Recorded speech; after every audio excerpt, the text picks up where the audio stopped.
এই রক্তের উপর নির্লজ্জ অবস্থা কিছু হয় না। আমি বারবার রিকোয়েস্ট করেছি যে আমার এখানে এত অস্ত্র, আপনার অস্ত্রগুলো উদ্ধার করেন আজ পর্যন্ত কোনো একটা যৌথ অভিযান চালানো হয় না। বলা হয় যে মাদক যদি হাতে থাকে তাহলে আপনি বলেন, অস্ত্র যদি হাতে থাকে আপনি যদি অস্ত্র চোখে দেখে থাকেন তাহলে এসে লিখিত দিয়ে বলেন যে আমি অমুকের হাতে অস্ত্র সচক্ষে দেখেছি, তাহলে আমরা তাকে অ্যারেস্ট করতে পারবো, এর আগে অ্যারেস্ট করতে পারবো না। মানে ওনাকে হাতে ধরেও তুলে দিতে হবে, অস্ত্র নিয়ে মানুষ ঘুরবে মনে হয়, এর চাইতে নির্লজ্জ তার কিছু নেই। জি, আমরা অবস্থান আচ্ছা, সাভারে যে ঘটনাটা ঘটেছে সেটা হলো গিয়ে সাভারের চিহ্নিত সন্ত্রাসী ভূমিদস্যু, এবং আপনারা জানেন যে তার আসলে ব্যাড রেকর্ডের শেষ নাই। আমরা যদি তালিকা করতে যাই, আওয়ামী লীগের আমলেও তার শত শত প্রতিবেদন নিউজে এসেছে।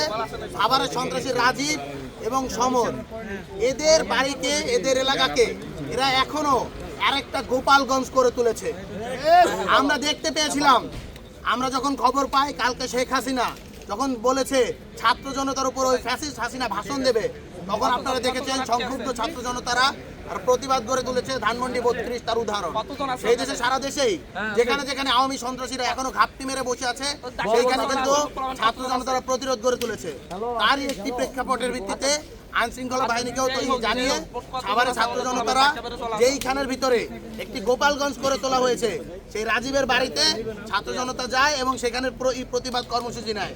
সেই প্রতিবাদ কর্মসূচিতে সন্ত্রাসী রাজীব এবং তার সাঙ্গপাঙ্গরা, সেই সাথে সমর তার সাঙ্গপাঙ্গরা মিলে অ্যাটাক করেছে।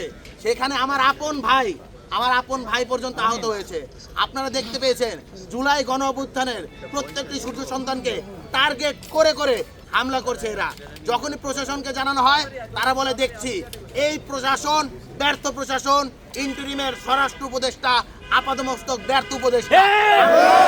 বলতে চাই, অবিলম্বে আমরা স্পষ্ট করে বলে দিতে চাই, শুধু সাভার নয়, শুধু হাতিয়া নয়, গোটা বাংলাদেশে সাঁড়াশি অভিযান পরিচালনা করতে হবে এবং যত অবৈধ অস্ত্র রয়েছে সেগুলো 24 ঘন্টার মধ্যে জব্দ করতে হবে।